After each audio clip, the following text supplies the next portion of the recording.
Oi pessoal, tudo bem? Meu nome é Álvaro e não se esqueçam, vamos estudar Jung. Bom pessoal, este vídeo é um vídeo inesperado talvez, tá? Tô fazendo aqui totalmente de improviso, é por isso que vocês vão ouvir alguns barulhos estranhos. São minhas gatas brincando, Clara e Clarice. Eu vou deixá-las brincando, atravessando aqui, sabe? Lá vem Clara. Eu estou fazendo muito esse vídeo primeiro para não deixar o canal sem vídeo essa semana, porque eu ia continuar o mini curso sobre o livro vermelho de Jung e a imaginação ativa, que por sinal está sendo bem engajado, as pessoas estão perguntando bastante.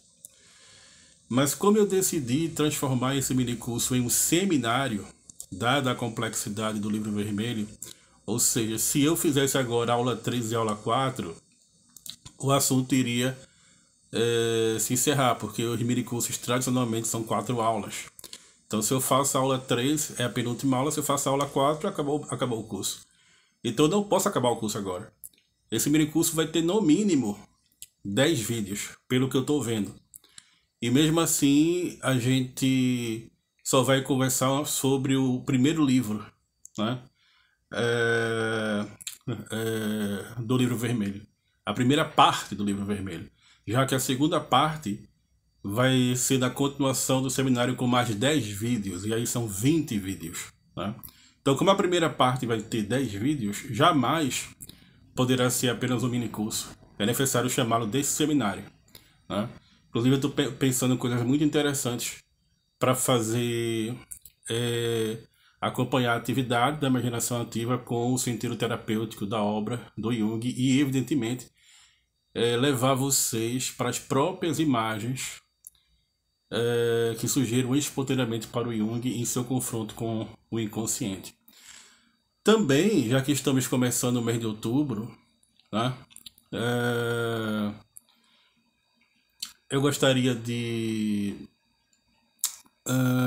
dizer que tem 2 minicursos agendados para o mês de outubro. Um chama-se Astrologia, Ciência da Sincronicidade, e o outro, Breve Curso de Magia, né? Breve Curso de Magia, que vai ser um curso sobre energia psíquica, sobre psicoantropologia, né? Sobre simbolismo e sobre as relações com o inconsciente, né? Porque a magia, por definição, é justamente a arte de você lidar com o invisível e promover, por meio de uma eficácia simbólica, conceito de Levi-Strauss, feiticeiro e sua magia e etc., transformações reais na sociedade, na cultura e no que nos interessa aqui, principalmente na psique humana. Tá?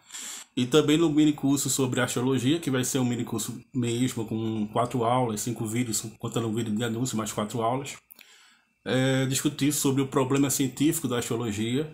Vocês conhecem o canal, não é algo assim esquizotérico, não é esquisito e esotérico, é algo sério. Inclusive vai ser um mini curso em que eu vou falar bastante sobre um experimento astrológico feito pelo próprio Jung, que eu não vejo ninguém falar, tá? E ou pelo menos quando se fala assim en passant, mas eu vou me deter muito, pelo menos 2 aulas sobre o experimento astrológico que o próprio Jung fez e que está no livro sobre sincronicidade.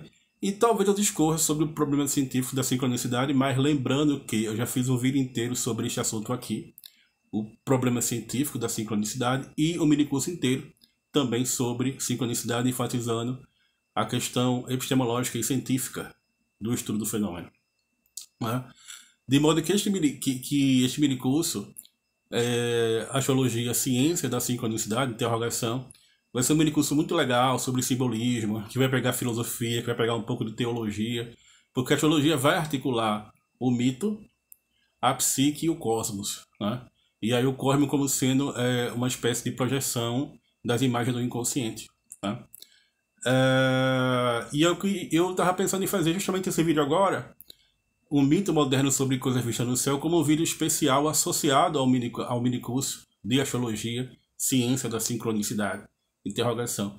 Mas eu resolvi fazer agora, porque estamos no começo de outubro, né? Nessa sexta-feira, o 13 Atlas vai fazer a sua aproximação máxima em relação ao planeta Marte. E eu creio que é uma ocasião para a gente conversar um pouco sobre este fenômeno, né? Como o seminário sobre o Livro Vermelho irá se estender pelo mês de outubro, eu estava pensando em conversar sobre esse assunto lá para o dia 29, quando o 13 Atlas, que é o cometa que está interestelar, que está se aproximando do Sol, vai atingir o ponto máximo do periélio. Tá? Eu sou astrônomo amador, tá, gente? Eu tenho um telescópio, nas noites estreladas que eu posso ver alguma coisa, eu fico contemplando os astros no céu, tá? Então vamos lá. Assim, muitos vídeos estão sendo feitos sobre o 13 Atlas, eu estou acompanhando desde o começo a sua detecção no dia 1º de julho de 2025 e uma série de especulações sobre o assunto, tá? Especulações demasiadas, por sinal. É por isso que eu meio que tirei um pouco a minha atenção do fenômeno. Porque começaram a construir uma série de hipóteses, muitas delas extrapolando o limite da racionalidade convencional. Não que nós não possamos fazer isso, mas devemos ter um critério. O critério é o diálogo com o inconsciente, coisa que não está sendo feita. E muito assim na base do clickbait, né? De atrair, de jogar iscas para gerar engajamento. Não é assim que eu trabalho, tá? Então vamos lá. É necessário dizer, né, que o Jung tem um livro, está até aqui, um livro pequenininho sobre os discos voadores, e existe uma hipótese hoje bastante fraca de que o 13 Atlas é uma nave espacial. O próprio Avi Loeb, que é um cientista de Harvard, criou essa hipótese mais como exercício de imaginação, tá?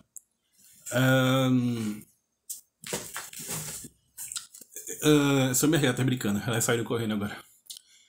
E é uma hipótese que muita gente, para fazer clickbait, começou a levar em consideração mais do que as considerações mais óbvias, né? De que se trata de um objeto interestelar, porque a sua órbita é hiperbólica, ou seja, não o movimento desse corpo celeste não está associado à órbita do Sol. Então o que aqui significa? Significa que ele nasceu próximo a uma outra estrela, próximo a uma região de eventos de uma outra estrela, e é um objeto interestelar, né? É por isso que é chamado de 3I Atlas. 3 porque é o terceiro objeto interestelar descoberto em pouco tempo. O primeiro foi o Oumuamua em 2017, que passou muito rápido, e quando a gente percebeu que ele estava passando, ele já estava indo embora. O outro é o 2I Borisov, de 2019, e esse agora sim, o maior deles, o 3I Atlas. 3 porque é o terceiro, I porque é interestelar, e Atlas porque foi descoberto no telescópio do Chile. Foi detectado pela primeira vez no telescópio do Chile, na base de Atlas do Chile. Por sincronicidade, Atlas é aquele que carrega o mundo nas costas, né? Por sincronicidade,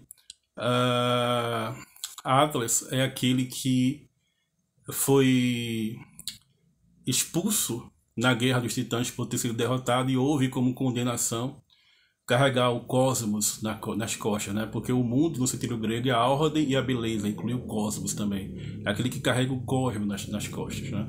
É aquele que nos faz olhar para o céu. E, evidentemente, o espaço físico aí se torna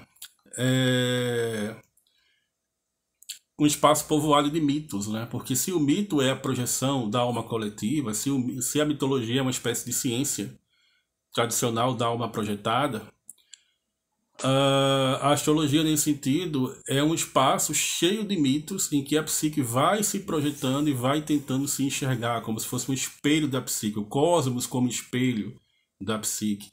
E essa relação de um dos mundos, entre a psique e o cosmos, é justamente um dos fundamentos epistêmicos daquilo que a gente chama de sincronicidade, né? Um cometa que, quando se aproxima de nós, Clarice puxando, um cometa que, quando se aproxima de nós, lembra muito o próprio aspecto autônomo do surgimento, da emergência da imagem do inconsciente, né? Porque a imagem do inconsciente tem esse caráter autônomo, tem esse caráter objetivo, independe da nossa vontade, surge espontaneamente, não se sabe de onde exatamente, né? E cabe a nós tentar dialogar com ela, né? Então, assim, nós temos a psique projetada, nós temos os nossos temores, né? Se em épocas passadas, em épocas arcaicas, o céu era povoado por mitos, por constelações, a constelação do escorpião, a constelação da serpente, a constelação de touro, a constelação de Áries, que organizam simbolicamente as estrelas numa percepção humana, geocêntrica. A gente pode dizer que o mito possui a característica de organizar a própria energia psíquica, né? O símbolo é um transformador de energia, segundo Jung. Então, o mito tem a característica de organizar o nosso caos, de organizar o caos simbólico da psique em sua emergência, tá? Se na Idade Média o céu era povoado de anjos, de demônios, e de algum modo no céu estava escrito, nas estrelas do céu estava escrito nosso destino humano, tá? A gente pode dizer também que simbolicamente o cometa 13 Atlas carrega e suporta o peso do nosso próprio destino, né? Minhas gatas são assim, são incríveis, né? O tempo eu todo puxando a cortina, fica puxando de lá, puxando de cá. Na mitologia grega, o destino nasce do casamento, né, da noite com a escuridão, né? O destino é cego, muitas vezes se diz. Mas para a psicologia do Jung, o destino diz muito respeito a justamente as imagens do inconsciente que não são integradas. Porque as imagens do inconsciente que não são integradas voltam e voltam e voltam e muitas vezes aparecem como nosso próprio destino. É por isso que é importante a gente ingressar no processo de análise simbólica, de análise do inconsciente, né? E, evidentemente, o mito moderno do cometa 13 Atlas dialoga com as nossas demandas atuais, que são demandas tecnológicas, e que nos faz olhar para o céu. O mito da nossa época é um mito tecnológico, tá? Então, captado, enxergado, psiquizado com a ajuda da tecnologia. Isso tem a ver com o nosso destino sobre o mundo. Isso mexe com uma série de mitologemas que começam a surgir espontaneamente e começam as nossas representações psíquicas não apenas sobre o cosmos, mas também sobre o nosso lugar no mundo, o nosso lugar no universo, já que nós fazemos parte dessa existência. O 13 Atlas é uma espécie de símbolo emergente do inconsciente. Quando a gente for conversar mais sobre a astrologia e a questão da sincronicidade, a gente vai perceber que existe um caráter estruturante do saber psicológico tradicional, do saber psicológico dos antigos, na organização do cosmos, ou seja, do mundo e da psique, e como nós ainda somos sujeitos arcaicos, nós ainda nos fascinamos, ou seja, nós ainda encontramos a nossa alma nesse cosmos, nesse mundo, que se apresenta para nós em caráter enigmático, né? Ou seja, o 13 Atlas, ele está se aproximando cada vez mais do Sol, vai dar a volta no Sol. A partir do ano que vem, março e abril, vai passar por Júpiter, talvez a sonda Juno o capte, e depois vai seguir o seu caminho e vai desaparecer e nunca mais será visto por nós. Tá? Então, vamos aproveitar essa oportunidade para que a gente possa interpretar simbolicamente o mundo, compreender a nossa própria psicologia a partir da psicologia do Jung, a partir de um olhar junguiano, e verificar quais são as sincronicidades que surgem entre o céu e a terra. É isso, pessoal.